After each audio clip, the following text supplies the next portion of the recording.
Assalamualaikum warahmatullahi wabarakatuh. Perkenalkan, nama saya Nova Fitriana dengan NPM 2340403010. Saya adalah mahasiswi semester 3 jurusan akuntansi Fakultas Ekonomi di Universitas Borneo Tarakan. Pada video kali ini saya akan membahas mengenai teks proposal. Mungkin bagi sebagian besar orang sudah tidak asing lagi dengan istilah proposal, khususnya bagi kalian yang telah berkecimpung di dunia organisasi. Biasanya, teks proposal ini dikaitkan dengan pelaksanaan suatu kegiatan. Namun, apa sebenarnya teks proposal itu? Langsung saja simak pembahasan di video ini. Baik, masuk pada pembahasan yang pertama mengenai pengertian teks proposal. Menurut KBBI, proposal diartikan sebagai rencana yang dituangkan dalam bentuk rancangan kerja. Proposal disusun dengan aturan penulisan tertentu untuk mendapat persetujuan dari pihak lain terkait dengan rencana yang kita ajukan.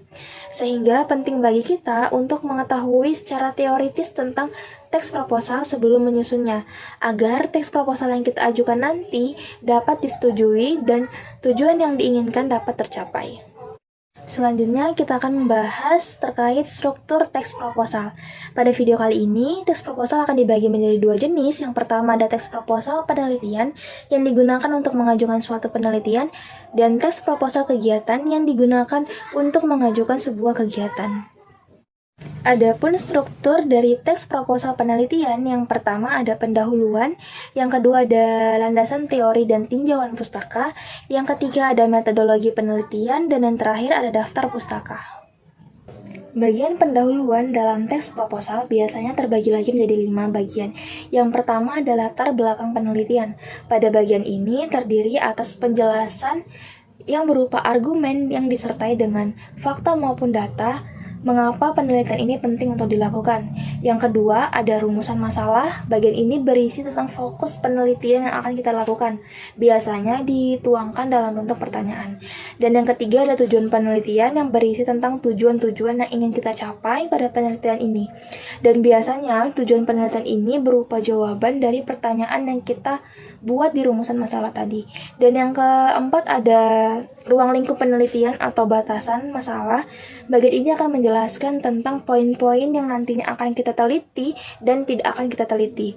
Hal ini penting untuk menjaga fokus penelitian kita agar tidak melebar maupun menyimpang dari tujuan utama. Dan yang terakhir ada hipotesis. Hipotesis adalah dugaan sementara yang dapat diteliti.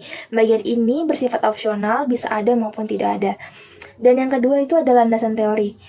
Pada bagian landasan teori ini biasanya berisi tentang dasar-dasar teoritis yang akan menjadi dasar pemikiran dalam penelitian yang kita lakukan.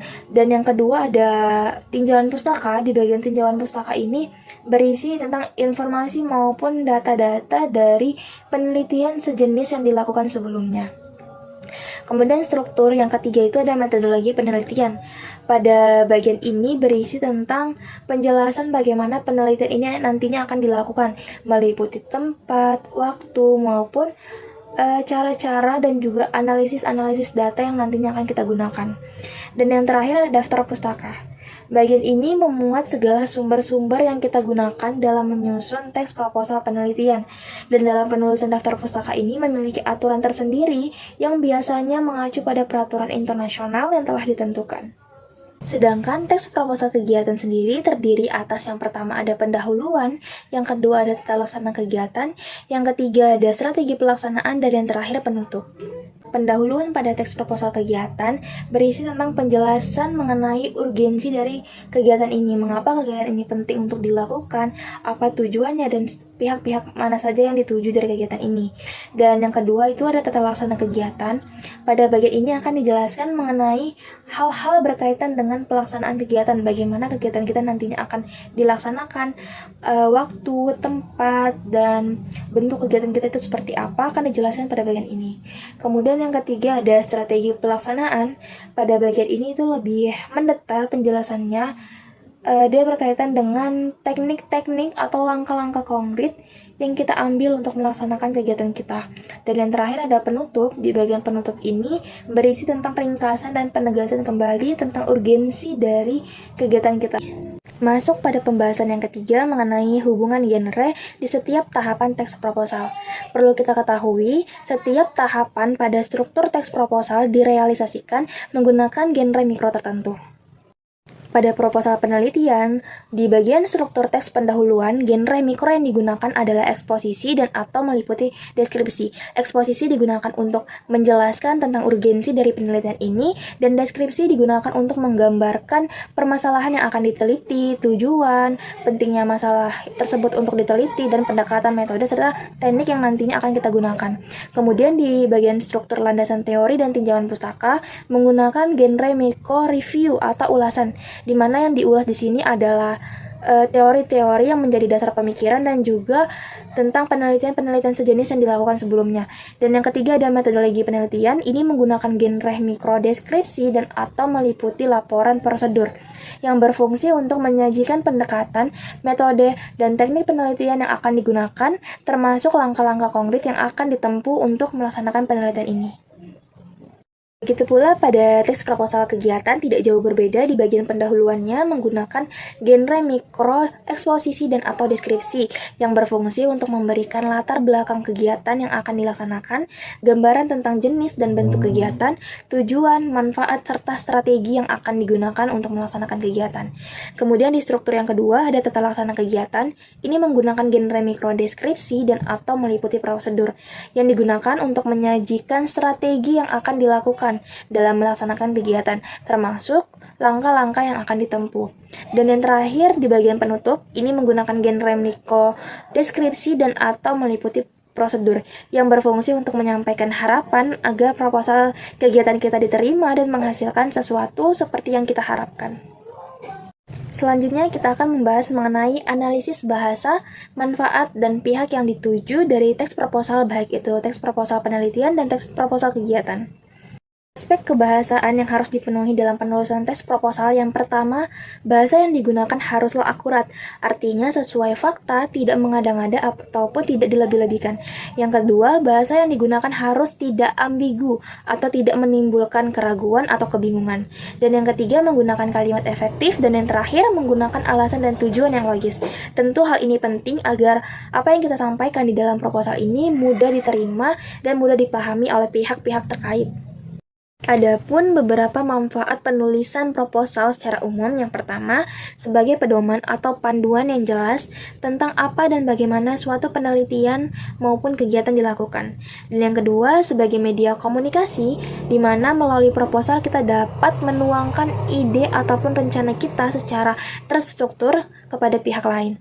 Dan yang ketiga, sebagai media persetujuan, di mana proposal digunakan untuk meminta persetujuan ataupun dukungan dari pihak terkait, seperti dosen, sponsor, maupun donatur. Dan yang terakhir, bermanfaat bagi alokasi sumber daya. Maksudnya, dengan adanya proposal, kita dapat mengalokasikan sumber daya yang kita miliki secara efisien dan efektif. Lalu, siapa saja sih pihak yang biasanya diberikan teks proposal? Berikut ada beberapa pihak yang biasanya menjadi tujuan dari pengajuan teks proposal. Yang pertama itu ada donatur. Donatur ini adalah pihak yang nantinya akan memberikan kita bantuan secara cuma-cuma tanpa mengharapkan imbalan apapun. Yang kedua ada sponsor. Sponsor adalah pihak yang juga akan memberikan kita bantuan, namun mereka akan mengharapkan adanya timbal balik atau keuntungan lain, seperti kita yang harus mempromosikan atau melibatkan produk mereka pada kegiatan kita. Yang ketiga ada penanggung jawab institusi atau organisasi. Pihak ini yang nantinya akan memberikan persetujuan ataupun penolakan atas rencana yang kita ajukan. Selanjutnya ada investor. Investor ini adalah pihak yang akan memberikan kita dana, mensupport kita dengan dana, namun dengan harapan akan mendapatkan keuntungan biasanya setiap tahun yang disebut dengan dividen. Dan yang terakhir ada klien. Klien ini adalah pihak yang membutuhkan atau menginginkan produk, baik barang ataupun jasa yang kita tawarkan pada proposal kita. Demikian materi yang saya sampaikan, dapat kita pahami bersama bahwa manfaat proposal sangatlah beragam. Namun secara umum, teks proposal digunakan untuk menjelaskan rancangan yang telah kita susun kepada pihak lain untuk mendapatkan timbal balik baik berupa bantuan secara moral maupun material. Dengan mengetahui struktur dan komponen-komponen penting dari teks proposal, harapannya kita dapat menyusun teks proposal yang efektif dan persuasif. Karena proposal yang baik sesungguhnya tidak cukup hanya memiliki ide yang bagus, tetapi juga mampu meyakinkan pembaca akan kelayakan dan manfaat dari ide tersebut. Sekian dari saya, kurangnya mohon dimaafkan. Wassalamualaikum warahmatullahi wabarakatuh. Bye.